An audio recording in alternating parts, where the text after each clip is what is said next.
very happy now to introduce Mohammed Albakri, who is IATA's Senior Vice President, Financial Settlement and Distribution Services. And Mohammed's going to talk to you briefly about, as the screenshot says, the flight path to modern airline retailing, and then we'll have time for some of your questions. So, Mohammed, over to you. Thank you, Perry. Good afternoon, ladies and gentlemen. I'll try to make this as painless as possible for you. I'm really delighted to share with you the roadmap of what we call modern airline retailing, which will lead, to a greater customer centricity. However, to understand what we really mean by modern airline retailing, we need to understand where we were coming from and where we are today. To better illustrate this, I'm going to share with you a story, Jasmine's story. But to be honest with you, it could be my story or your story as well. So, Jasmine is an executive in a global international company, frequently travels, for business and or for leisure. She often travels, to almost the same destinations, stays at the same hotels, and whenever possible, whenever her schedule allows, takes her family with her, for some family togetherness time. So you can say that her travel pattern is rather predictable. Now, today, Jasmine needs to book a flight from Miami to Geneva. And she uses, a self-booking tool, but also online agent and airline website for her family. So let's see what happens when Jasmine enters her request. She gets 1,000 options, flight options, as a result of that. Her preferences are not taken into consideration. Many displayed itineraries are actually useless for her. There are inconsistent offers between all these sources. It took her about 15 minutes to finalize these transactions, and the same for the hotels and the car rental as well. She kept entering her personal data, and knowing that she will continue to enter her personal data or show her credentials, as she moves into her journey. This reminded her of the last dilemma she had when her last flight was disrupted, canceled, and it took her several hours, to rebook. And of course, she lost all her ancillaries that she bought for that flight. Complicated. I would say frustrating, to be honest with you. Why is it so frustrating for a simple transaction to take place in today's world? This shows that in today's world, the customer expectations are not actually, for our seamless modern airline retailing, are not actually being met. That's a simple fact. And if you would like to compare this to when you go to the Amazon site and you try to buy something, they know who you are. They know what you have purchased in the past. They know what other items you might be interested in besides what you're trying to purchase. And they know that, and they make it very easy because they capture your preferences, they form the offer, and they convert it, to an order whenever you make the payment. So it's very easy, very simple, very straightforward. Question is, why can't our industry do that? Why can't we do that? The answer is very simple. We are prisoners. We are constrained, limited by old processes, old technologies, and old standards, such as e-tickets, booking references known as PNRs, and EMDs, electronic miscellaneous documents for tracking ancillary purchases. Airlines are actually challenged today to have a true holistic view of their customers outside their e-commerce channel. So it's really difficult for airlines to be modern retailers with a true customer-centric approach. What's the solution to this dilemma? The industry really needs to review, modernize its standards, processes, and technology, as simple as that. Why? Because travelers want seamless digital experience, and they expect consistent services. Now, a lot has been done over the past period, and with some great success as well, by the way. It's not enough, however. Despite wins with NDC implementations, however, in reality, to achieve true modern airline retailing and customer centricity, our industry needs a giant leap. Let's take an example. Remember what happened in the telecom industry. We need to do the same move from the cell phone to the smartphone. And for us, this means moving to a world of modern retailing with offers and orders like modern retailers. It's simple, it's easy, and it's customer friendly.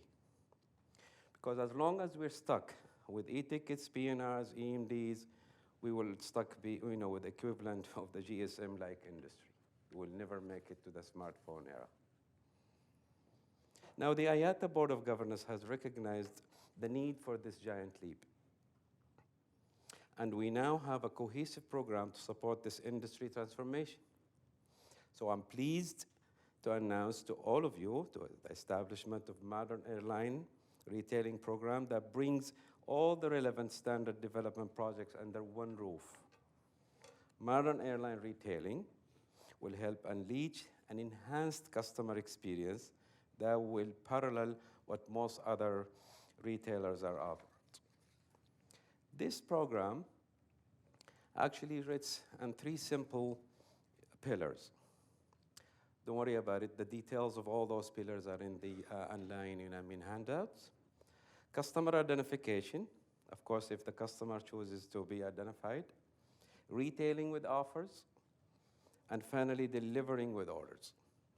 These pillars will be underpinned by new standards, processes, and supported by modern technology.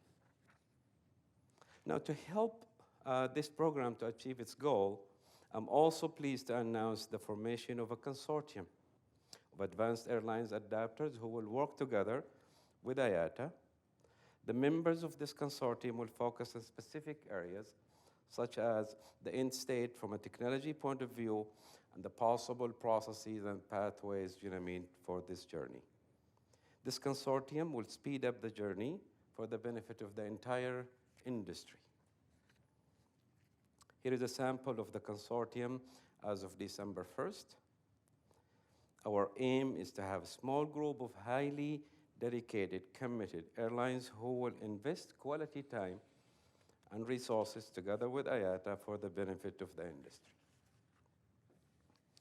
Ladies and gentlemen, buying air travel should be as simple as customers would expect, even when travel plans change or flight disruptions happen. Additionally, in a world of offers and orders, airlines will no longer have to rely on bespoke systems that are unique to travel, air travel only.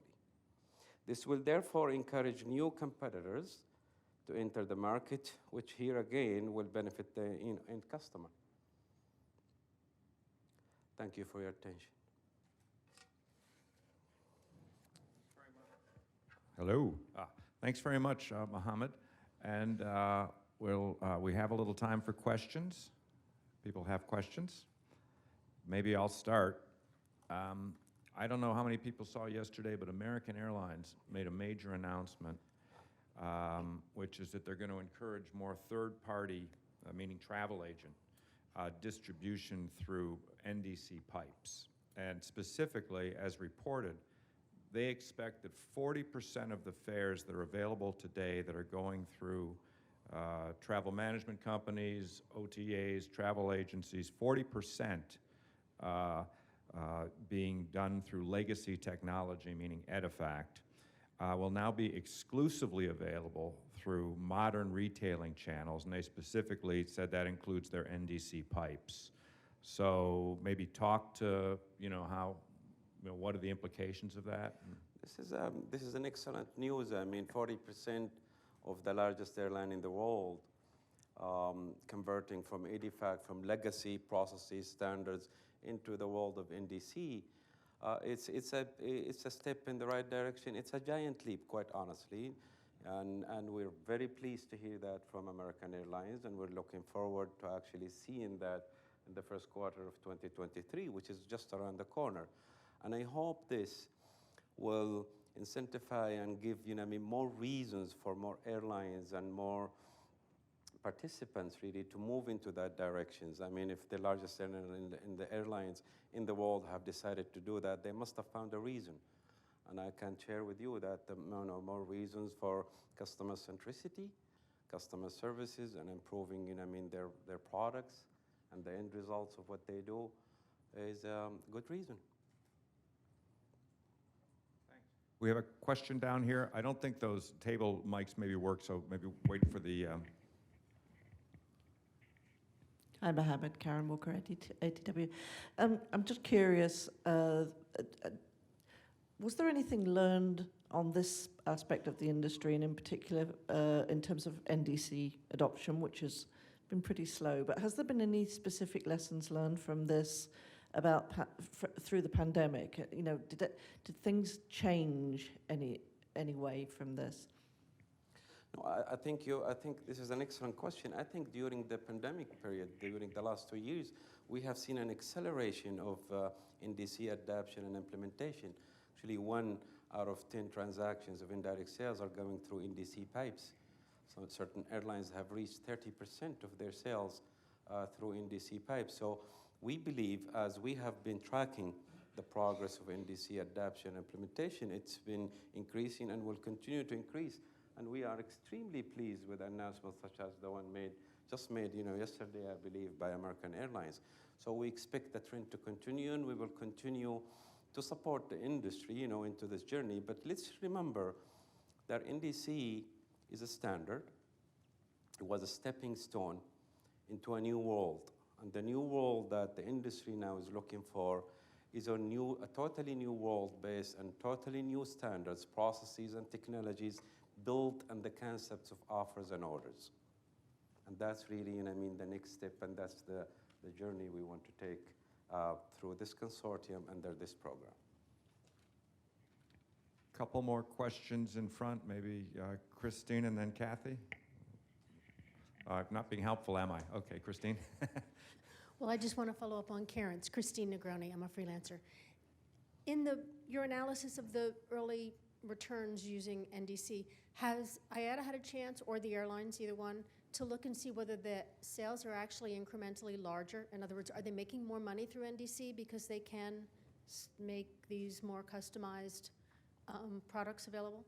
Well, the value would normally increase because NDC offers the airlines the chance to offer more products, more ancillaries, and offers the customers the options, to shop for more services. So yes, the value of those transactions, are increasing and will continue to increase. Do you know about how much? I don't have the figures exactly, but we can get you the figures later on, yeah. No. Yeah. Okay, Kathy Buck, Aviation International News. I understand correctly, maybe not, you want to increase an airline, you want to become it more as a normal retailer, increase revenues. Now, I have an impression once I book a ticket, I'm bombarded for the rest of my life with all kinds of offers. A bigger seat, never a smaller seat, of course, an upgraded seat, more legroom, another meal, a changing of a ticket. So to me, these days now, airport, parking, you name it, I can book about everything except clothes. So how much more can you increase your revenue? That's one question with retailing. And then if you want to become like a normal retailer, so if I buy something online, like with an Amazon or in Belgium or Bol.com, I always can return free of charge. I cannot return my ticket or not even my upgraded seat free of charge or my choice of seat. So how are you going to go and cross that bridge? Okay. Let me answer in twofold. Let me take the first question. Can we put the commercial side the part aside, please? Because you talked about revenues. I think what we're really trying to target here is more customer centricity. You know, exactly, the airlines should be able to offer the customers what the customer needs, not what the airlines think the customer needs. That's the difference, you know, with the world of offers and orders. And by the way, you can always choose, even today, before we even go with the new standards or the new world, you can always choose, you know what I mean, to not to receive any of those offers if you'd like to, all right? Now, the other question you said, that return, you know, part of the difficulty really is the old standards and old processes that these systems are built on. Now, to reverse a purchase based on standards and technology from the 1960s is rather difficult. I'm not making excuses for airlines, by the way. We've gone through a lot of difficulties and challenges during the COVID period, and a lot of airlines had to reverse all their processes, their back office systems, all, you know what I mean, the procedures to make sure that they return the tickets, you know what I mean, to the people who couldn't fly because, you know what I mean, borders were closed. But I can tell you, and I can testify to that because I've been in this industry for 40 years, the technologies that underlie these transactions are so complex and so difficult. Hopefully, with the new standards and the new processes, it should be seamless. It should be seamless going forward, and it should be seamless, you know what I mean, for a return of a service or a ticket or an offer, an order. You're welcome. Other questions? Okay, all right. Well, oh, we've got one right here. Yeah. I'm not sure that'll work, but give it a shot. No. No? Okay. This is André Schulz, freelance from Germany. When airlines negotiate with big corporates and they're according travel managers and bring in NDC products, what are the most attractive tools in the view of the travel managers? So have you got any feedback from the airlines? What are the most convincing arguments when bringing in NDC tools in negotiations with travel managers of big corporates? If I understand your questions, you're talking about the bilaterals between the airlines and travel managers? I mean, the airlines on the one side and big corporations and travel managers on the other. So airlines bring in NDC as an additional specific customized tool.